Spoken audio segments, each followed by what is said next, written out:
Okay guys, this is Karina from Mommy and Kimberly's Adventures. I am here to make Albondiga soup. So I'm going to make Albondiga soup for my family. You guys know that I love to cook, but I want to share with you how I make Albondiga soup.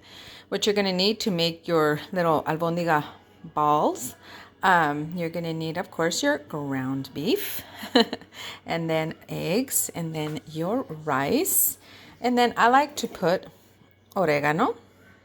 And I like to also put some spicy powder, but I'm not going to do that because Kimberly's going to not want to eat it. So with that being said, and that's what you'll need to make your little balls. And I will show you how to do that when I add the rice and the eggs and the oregano right here all together. And then to add to your soup, you can put any vegetables that you like, but I like to add a can of tomato sauce. That's me, you don't have to.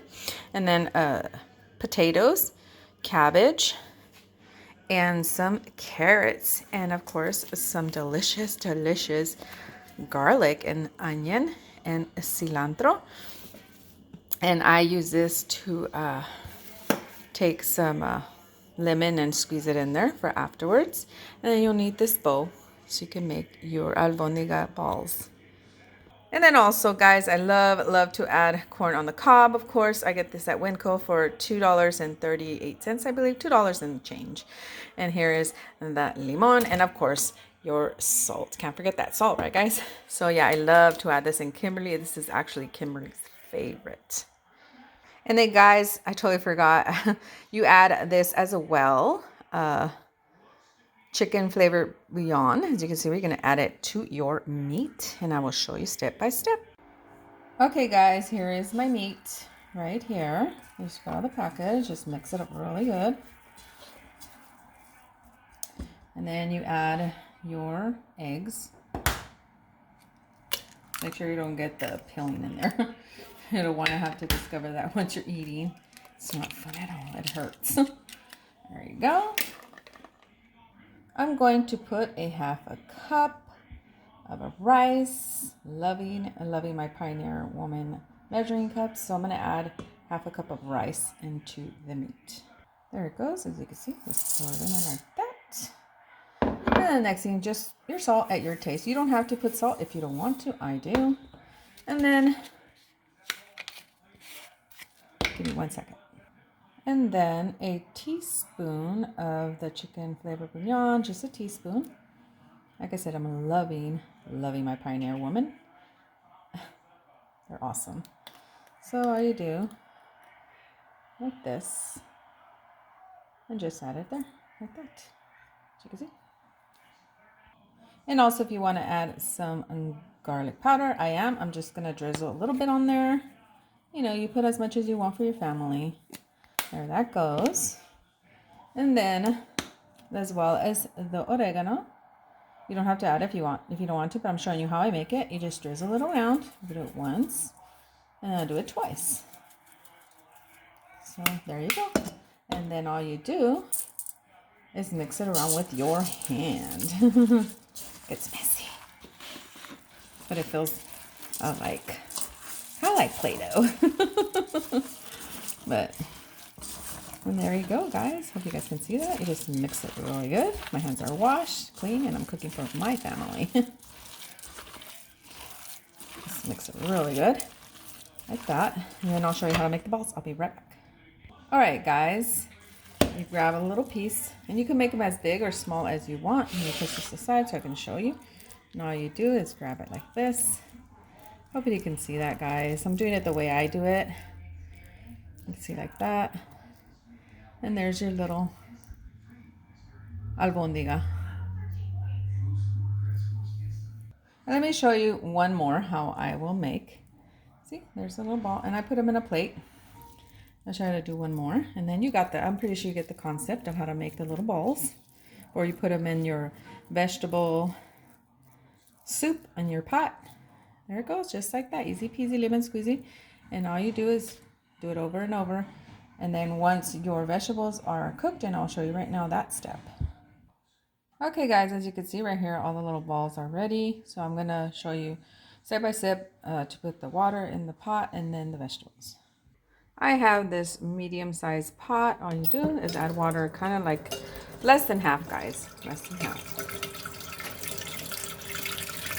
The first thing that I'm going to cut is this garlic. I will be adding 3 of them and chopping them. Let me show you what I do to make it easier to cut. Just like that, and then mash it with your weight, like that, and then it cuts open. Like this. Just comes on out like that. There you go. Easy peasy, lemon squeezy. And all you do, I cut the little edge off. And then all I do is like this. And then bring them together, of course, and just chop them. I like to chop them, and then you can put them whole if you like to, but I like to chop mine in little pieces. And there you go. You can do the same with the other 2. And the next thing, this onion, I'll cut it less than half and use that piece. Let me show you. You can see right here. I'll cut it this way. And this is how much I'll use. It's less than half, as you can see right there. Just cut the edge off. That off. Like that. And just pull it off. Sorry about that. Right there. And all I do is cut it in slices as well. You could leave it whole if you like. I like to cut mine in little squares like that. And there we go. Easy peasy. Okay guys, I already have the pot less than halfway full. As you can see, this is the size. It's a medium size. So I'm going to add the canned tomato sauce. It's an 8 ounce. I put the whole thing in there. You can see like that. You don't have to. Like I said, if you don't want to, you can put fresh tomatoes, but I like the can. And then the first thing that you add to your soup is your garlic and onions. So the next thing that you're going to do, the first thing that you're going to add to your pot of soup, you're going to add carrots, because it's the hardest vegetable that takes a long time to cook. You don't want to put your papas or your potatoes in at the same time, because they'll be mushy by the time your soup, albondigas, is ready. And then you'll be adding your corn. Okay, let me show you how I cut mine. You could just cut the edges like this. A lot of people do that, but I don't. And they put it in whole like that. But I like to do mine. I cut the edges, of course. And I just like cutting mine like this.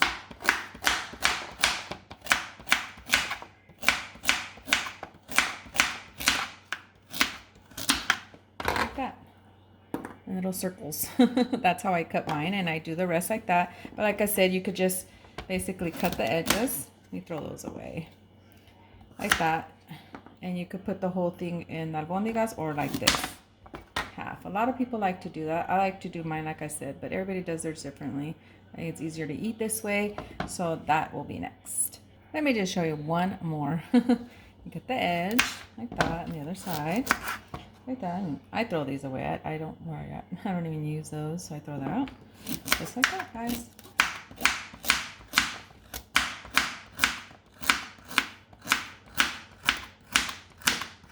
And there it goes.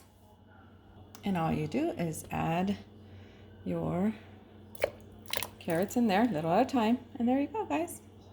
As you can see right here, I just have the carrots, the onions, and the garlic. So it'll cook for about 10-15 minutes. And then you can add your tomatoes, your cabbage. And if you have squash, squash is bomb, but I don't have any. So now I'll be adding this, which is corn on the cob. I got the frozen because they didn't have the fresh one, so I went ahead and just got the frozen ones. That's all you do is add it in there with the carrots.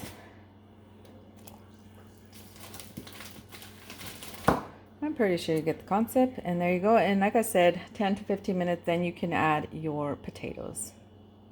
The whole process should be about an hour and 15 minutes to cook it all together, as far as the vegetable, the soup, and the albondigas, the beef balls. It should be about that time. So let me show you how I do the potatoes. Right here.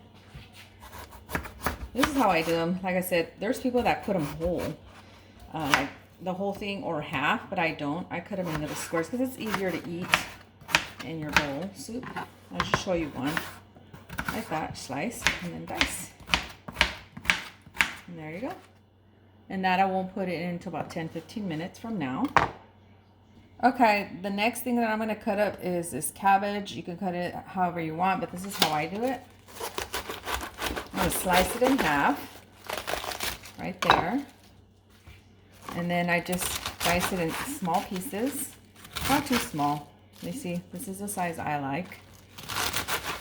That's it. And then you just add it as you go when it's time. Okay, guys, the carrots and the corn are cooked halfway. So I'm going to add the cabbage, and I'm going to add the potatoes and also some cilantro. So, how you do? I'm carrying you with me. This is true life, guys. So, how you do? I mean, this is super easy to make, guys. It does take time, but it's so worth the time because it's so good. And then you just stir it, guys. It smells so good. All you do next is grab your potatoes and throw them in there. There we go. Easy peasy, lemon squeezy. And I mix mine like this. Oh my gosh, it smells so delicious, guys. All these beautiful, fresh vegetables. Albondigas soup is delicious. It's my husband's favorite. And the next thing that I'll add is the cilantro. You could chop it up in smaller pieces if you like, but I like to put it in whole, just like that. It gives it such a delicious flavor, guys. And of course, it'll get smaller once it's cooking. It's so good. I love cilantro. Okay, guys, the vegetables are halfway cooked. You see right there. That delicious cilantro. So, time to put the meatballs in. There they are right there. You grab them one at a time, guys. Like that, and put them in there nicely. They'll just sink in. Like this. See how they just go in there? One at a time, like that. That one didn't go in. By corn blocking, I'm sure. Right there. I'm pretty sure you guys get the concept. Move it around a little bit. Don't move it too much because you don't want the albondiga to break. You don't want the beef balls to break. Throw them in there like that and just repeat it until it's cooked. It takes about maybe 15-20 minutes to cook all together. And then once you add all that, you add more salt if you want at your taste. And I'll be right back. Okay, guys, as you can see right here, it's boiling. You can see here on the top, the rice is cooked on the albondigas. So I'm going to pour it into a bowl and enjoy our albondigas soup. Yummy. And with this weather, yum, yum. And this is, like I said, this is my husband's favorite. So I'm going to pour some in the bowl and then I'll show you. Here it is, guys. So it took about an hour and a half to cook it all. So yeah, it took a little longer to cook the albondigas. So instead of 15, it took actually 35 minutes to thoroughly cook. Look at that, guys. OMG. I know my husband, he keeps coming and coming because he loves, this is his favorite. I don't make it much, but I'll be making it more for him. Like I said, all you do is add your lemon juice. Yummy, yummy. And then I like to put the corn separate instead of in the bowl so they can enjoy it on the side. So there you go, guys. This is albondiga soup. It's so delicious, especially for this nice cold weather. And if you're sick, it helps a lot, guys.